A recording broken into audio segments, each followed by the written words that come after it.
Some time ago, I believe I had the pleasure of telling you the story of an adventure which happened to a friend of mine by the name of Deniston during his pursuit of objects of art for the museum at Cambridge. He did not publish his experiences very widely upon his return to England, but they could not fail to become known to a good many of his friends, and, among others, to the gentleman who at that time presided over an art museum at another university.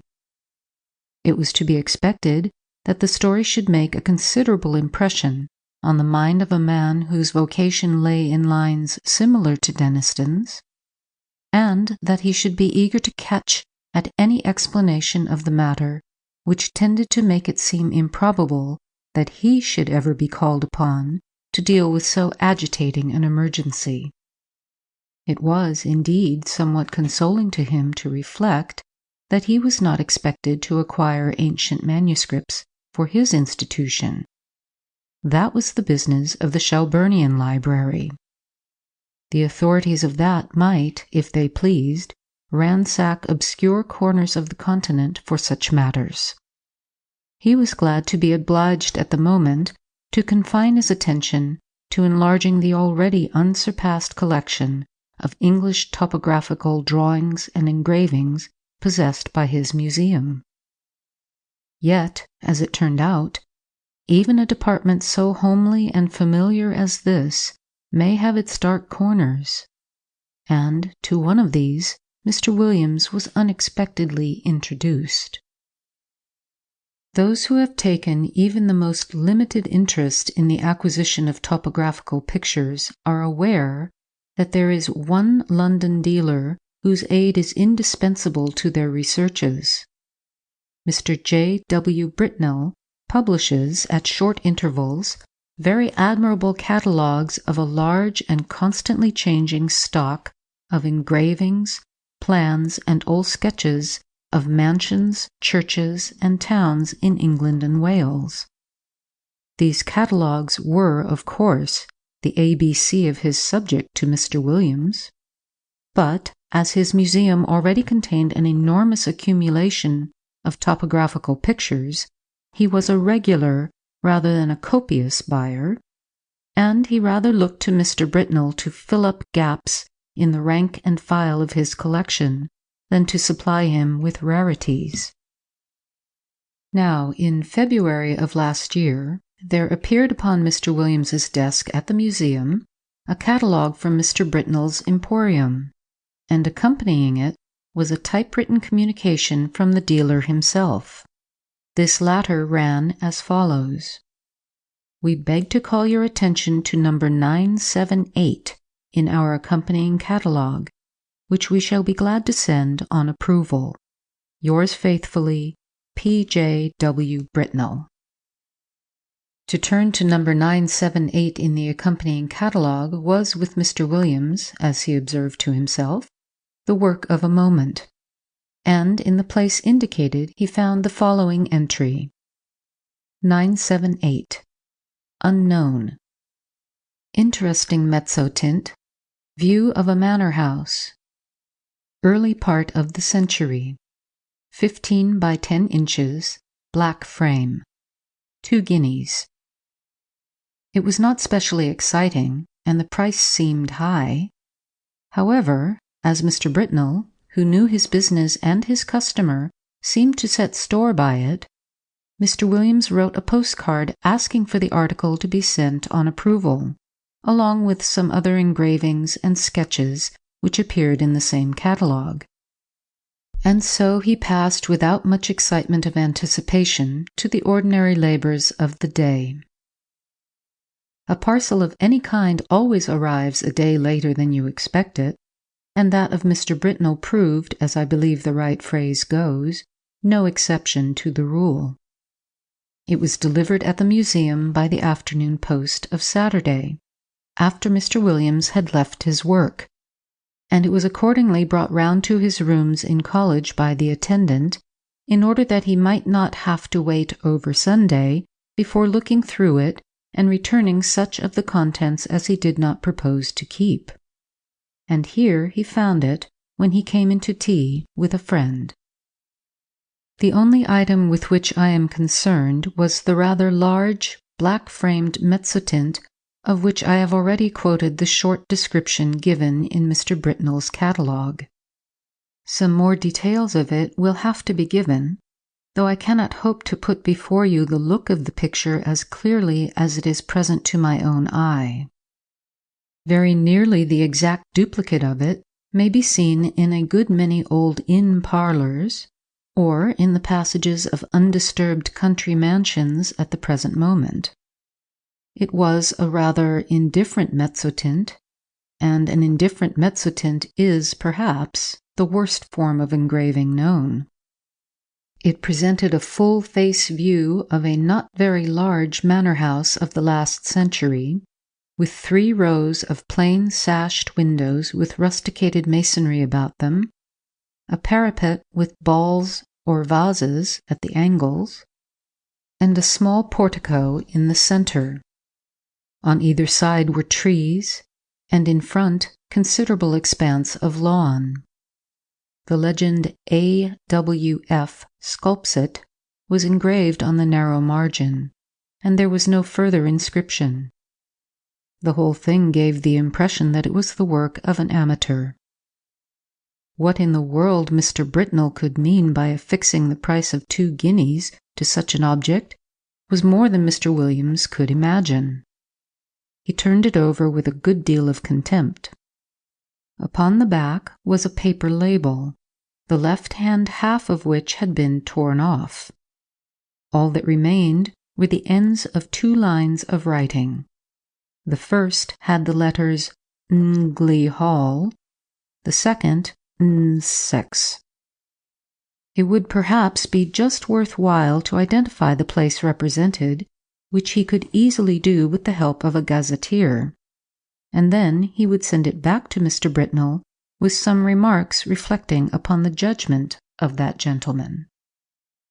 He lighted the candles, for it was now dark, made the tea, and supplied the friend with whom he had been playing golf, for I believe the authorities of the university I write of indulge in that pursuit by way of relaxation, and tea was taken to the accompaniment of a discussion which golfing persons can imagine for themselves, but which the conscientious writer has no right to inflict upon any non-golfing persons.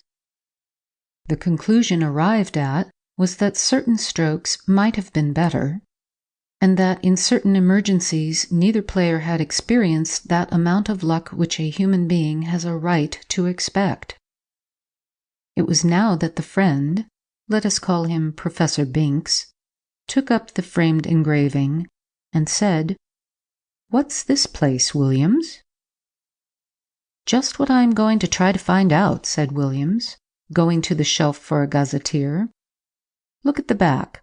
Somethingly Hall, either in Sussex or Essex. Half the name's gone, you see. You don't happen to know it, I suppose?" "It's from that man Britnell, I suppose, isn't it?" said Binks. "Is it for the museum?" "Well, I think I should buy it if the price was 5 shillings, said Williams, "but for some unearthly reason he wants 2 guineas for it. I can't conceive why. It's a wretched engraving, and there aren't even any figures to give it life." "It's not worth 2 guineas, I should think," said Binks, "but I don't think it's so badly done. The moonlight seems rather good to me, and I should have thought there were figures, or at least a figure, just on the edge, in front." "Let's look," said Williams. "Well, it's true the light is rather cleverly given. Where's your figure? Oh, yes, just the head, in the very front of the picture." And indeed there was, hardly more than a black blot on the extreme edge of the engraving, the head of a man or woman, a good deal muffled up, the back turned to the spectator, and looking towards the house. Williams had not noticed it before. "Still," he said, "though it's a cleverer thing than I thought, I can't spend 2 guineas of museum money on a picture of a place I don't know." Professor Binks had his work to do, and soon went. And, very nearly up to hall time, Williams was engaged in a vain attempt to identify the subject of his picture. If the vowel before the ng had only been left, it would have been easy enough, he thought. But as it is, the name may be anything from Guestingly to Langley, and there are many more names ending like this than I thought, and this rotten book has no index of terminations. Hall in Mr. Williams's college was at 7. It need not be dwelt upon, the less so as he met there colleagues who had been playing golf during the afternoon, and words with which we have no concern were freely bandied across the table. Merely golfing words, I would hasten to explain. I suppose an hour or more to have been spent in what is called common room after dinner. Later in the evening, some few retired to Williams's rooms, and I have little doubt that whist was played and tobacco smoked. During a lull in these operations, Williams picked up the Mezzotint from the table without looking at it, and handed it to a person mildly interested in art, telling him where it had come from and the other particulars which we already know. The gentleman took it carelessly, looked at it, then said in a tone of some interest, "It's really a very good piece of work, Williams. It has quite a feeling of the Romantic period. The light is admirably managed, it seems to me, and the figure, though it's rather too grotesque, is somehow very impressive." "Yes, isn't it?" said Williams, who was just then busy giving whiskey and soda to others of the company, and was unable to come across the room to look at the view again. It was by this time rather late in the evening, and the visitors were on the move. After they went, Williams was obliged to write a letter or two and clear up some odd bits of work. At last, some time past midnight, he was disposed to turn in, and he put out his lamp after lighting his bedroom candle. The picture lay face upwards on the table where the last man who looked at it had put it, and it caught his eye as he turned the lamp down. What he saw made him very nearly drop the candle on the floor, and he declares now that if he had been left in the dark at that moment, he would have had a fit. But as that did not happen, he was able to put down the light on the table and take a good look at the picture. It was indubitable, rankly impossible, no doubt, but absolutely certain. In the middle of the lawn, in front of the unknown house, there was a figure where no figure had been at 5 o'clock that afternoon. It was crawling on all fours towards the house, and it was muffled in a strange black garment with a white cross on the back. I do not know what is the ideal course to pursue in a situation of this kind. I can only tell you what Mr. Williams did. He took the picture by one corner and carried it across the passage to a second set of rooms which he possessed. There, he locked it up in a drawer, sported the doors of both sets of rooms, and retired to bed. But first, he wrote out and signed an account of the extraordinary change which the picture had undergone since it had come into his possession. Sleep visited him rather late, but it was consoling to reflect that the behavior of the picture did not depend upon his own unsupported testimony. Evidently the man who had looked at it the night before had seen something of the same kind as he had. Otherwise, he might have been tempted to think that something gravely wrong was happening, either to his eyes or his mind.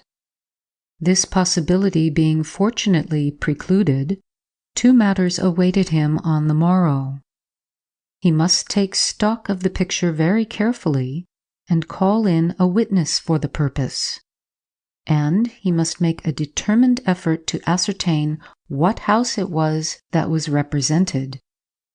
He would therefore ask his neighbor, Nisbet, to breakfast with him, and he would subsequently spend a morning over the gazetteer. Nisbet was disengaged and arrived about 9:30. His host was not quite dressed, I am sorry to say, even at this late hour. During breakfast, nothing was said about the Mezzotint by Williams, save that he had a picture on which he wished for Nisbet's opinion.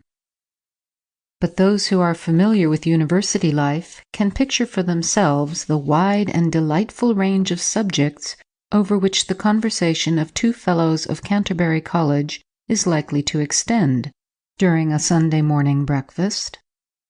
Hardly a topic was left unchallenged, from golf to lawn tennis.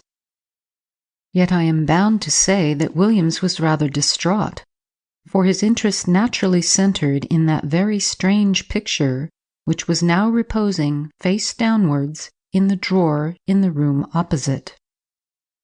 The morning pipe was at last lighted, and the moment had arrived for which he looked. With very considerable, almost tremulous excitement, he ran across, unlocked the drawer, and, extracting the picture, still face downwards, ran back and put it into Nisbet's hands. "Now," he said, "Nisbet, I want you to tell me exactly what you see in that picture. Describe it, if you don't mind, rather minutely. I'll tell you why afterwards." "Well," said Nisbet, "I have here a view of a country house, English, I presume, by moonlight." "Moonlight? You're sure of that?" "Certainly. The moon appears to be on the wane, if you wish for details. And there are clouds in the sky." "All right, go on." "I'll swear," added Williams in an aside, "there was no moon when I saw it first." "Well, there's not much more to be said," Nisbet continued. "The house has 1, 2, 3 rows of windows, 5 in each row, except at the bottom, where there's a porch instead of the middle one. And—" "But what about figures?" said Williams with marked interest. "There aren't any," said Nisbet. "But—" "What? No figure on the grass in front?" "Not a thing." "You'll swear to that?" "Certainly I will. But there's just one other thing." "What?" "Why, one of the windows on the ground floor, left of the door, is open." "Is it really? My goodness, he must have got in," said Williams with great excitement, and he hurried to the back of the sofa on which Nisbet was sitting, and, catching the picture from him, verified the matter for himself. It was quite true. There was no figure, and there was the open window. Williams, after a moment of speechless surprise, went to the writing table and scribbled for a short time. Then he brought 2 papers to Nisbet and asked him first to sign one. It was his own description of the picture, which you have just heard, and then to read the other, which was Williams's statement written the night before. "What can it all mean?" said Nisbet. "Exactly," said Williams. "Well, one thing I must do, or 3 things, now I think of it. I must find out from Garwood," this was his last night's visitor, "what he saw, and then I must get the thing photographed before it goes further, and then I must find out what the place is." "I can do the photographing myself," said Nisbet, "and I will. But, you know, it looks very much as if we were assisting at the working out of a tragedy somewhere. The question is, has it happened already, or is it going to come off? You must find out what the place is." "Yes," he said, looking at the picture again. "I expect you're right. He has got in. And if I don't mistake, there'll be the devil to pay in one of the rooms upstairs." "I'll tell you what," said Williams. I'll take the picture across to old Green. This was the senior fellow of the college who had been bursar for many years. It's quite likely he'll know it. We have property in Essex and Sussex, and he must have been over the 2 counties a lot in his time. Quite likely he will, said Nisbet. But just let me take my photograph first. But look here, I rather think Green isn't up today. He wasn't in hall last night, and I think I heard him say he was going down for the Sunday. That's true too, said Williams. I know he's gone to Brighton. Well, if you'll photograph it now, I'll go across to Garwood and get his statement, and you keep an eye on it while I'm gone. I'm beginning to think 2 guineas is not a very exorbitant price for it now. In a short time he had returned and brought Mr. Garwood with him. Garwood's statement was to the effect that the figure, when he had seen it, was clear of the edge of the picture, but had not got far across the lawn. He remembered a white mark on the back of its drapery, but could not have been sure it was a cross. A document to this effect was then drawn up and signed, and Nisbet proceeded to photograph the picture. "Now what do you mean to do?" he said. "Are you going to sit and watch it all day?" "Well, no, I think not," said Williams. "I rather imagine we're meant to see the whole thing. You see, between the time I saw it last night and this morning, there was time for lots of things to happen, but the creature only got into the house. It could easily have got through its business in the time and gone to its own place again. But the fact of the window being open, I think, must mean that it's in there now. So I feel quite easy about leaving it.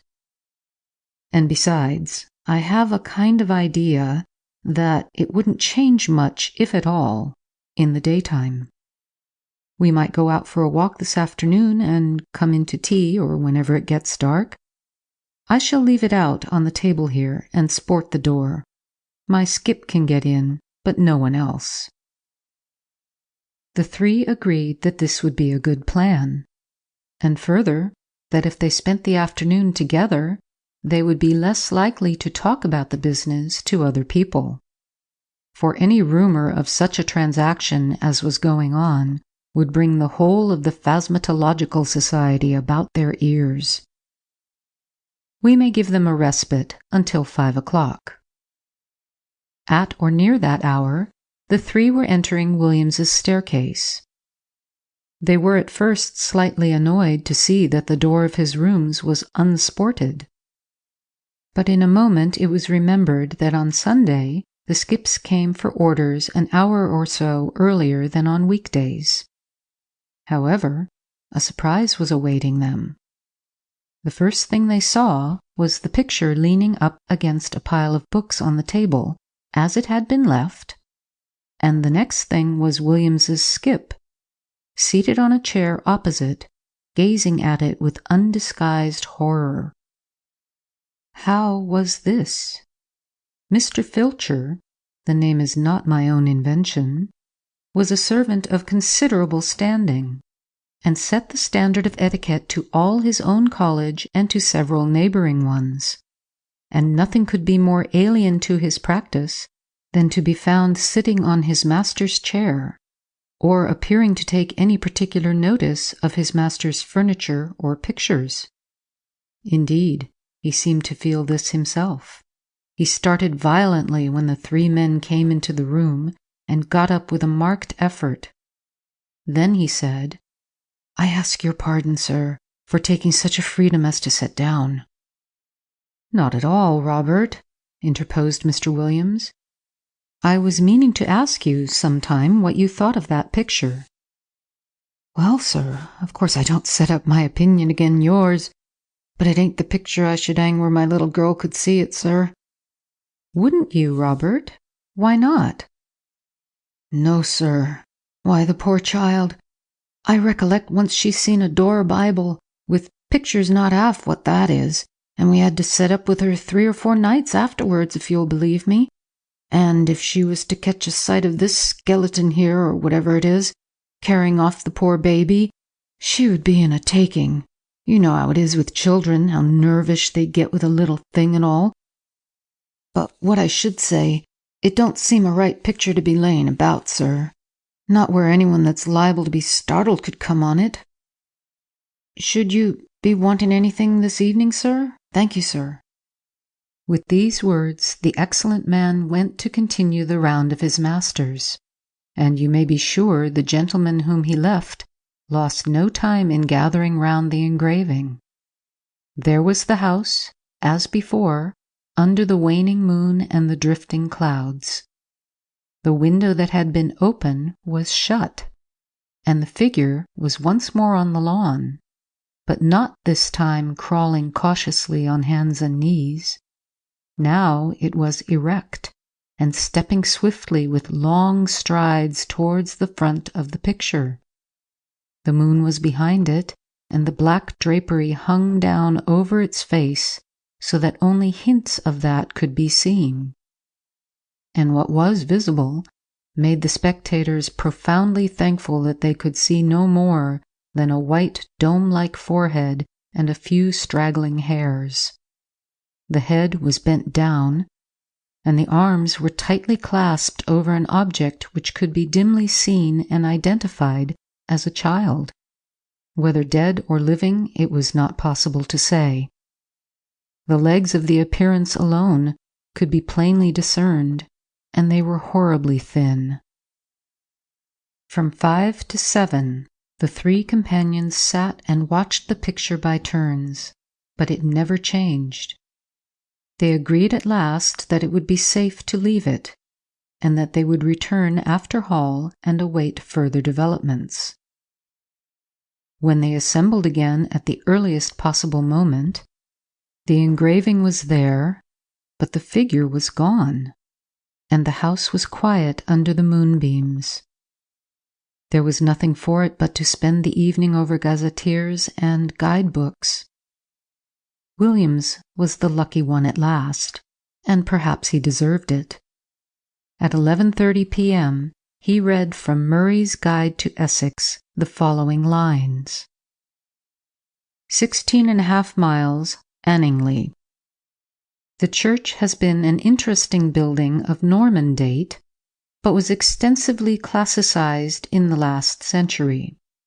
It contains the tombs of the family of Francis, whose mansion, Anningley Hall, a solid Queen Anne house, stands immediately beyond the churchyard in a park of about 80 acres.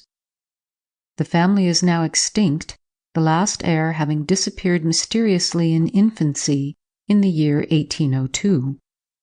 The father, Mr. Arthur Francis, was locally known as a talented amateur engraver in Mezzotint.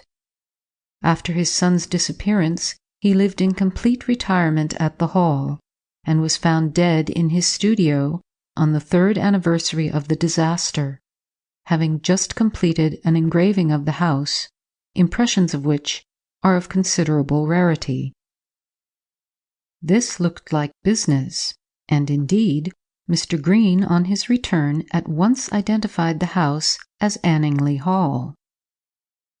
"Is there any kind of explanation of the figure, Green?" was the question which Williams naturally asked. "I don't know, I'm sure, Williams. What used to be said in the place when I first knew it, which was before I came up here, was just this. Old Francis was always very much down on these poaching fellows, and whenever he got a chance, he used to get a man whom he suspected of it turned off the estate. And by degrees he got rid of them all but one. Squires could do a lot of things then that they daren't think of now. Well, this man that was left was what you find pretty often in that country, the last remains of a very old family. I believe they were lords of the manor at one time. I recollect just the same thing in my own parish." "What, like the man in Tess of the D'Urbervilles?" Williams put in. "Yes, I dare say. It's not a book I could ever read myself. But this fellow could show a row of tombs in the church there that belonged to his ancestors. and all that went to sour him a bit. But Francis, they said, could never get at him. He always kept just on the right side of the law, until one night the keepers found him at it in a wood right at the end of the estate. I could show you the place now. It marches with some land that used to belong to an uncle of mine. And you can imagine there was a row, and this man Gaudy, that was the name, to be sure, Gaudy. I thought I should get it. Gaudy. He was unlucky enough, poor chap, to shoot a keeper. Well, that was what Francis wanted, and grand juries, you know what they would have been then. And poor Gaudy was strung up in double quick time. And I've been shown the place he was buried in, on the north side of the church. You know the way in that part of the world. Anyone that's been hanged or made away with themselves, they bury them that side. And the idea was that some friend of Gaudy's, not a relation because he had none, poor devil, he was the last of his line, kind of spes ultima gentis, must have planned to get hold of Francis's boy and put an end to his line, too. I don't know. It's rather an out-of-the-way thing for an Essex poacher to think of. But, you know, I should say now it looks more as if old Gaudy had managed the job himself. Oh, I hate to think of it. Have some whiskey, Williams. The facts were communicated by Williams to Deniston, and by him to a mixed company, of which I was one, and the Sadducean professor of ophiology another. I'm sorry to say that the latter, when asked what he thought of it, only remarked, "Oh, those Bridgeford people will say anything," a sentiment which met with the reception it deserved. I have only to add that the picture is now in the Ashleyan Museum, that it has been treated with a view to discovering whether sympathetic ink has been used in it, but without effect, that Mr. Britnell knew nothing of it save that he was sure it was uncommon, and that, though carefully watched, it has never been known to change again. End of The Mezzotint.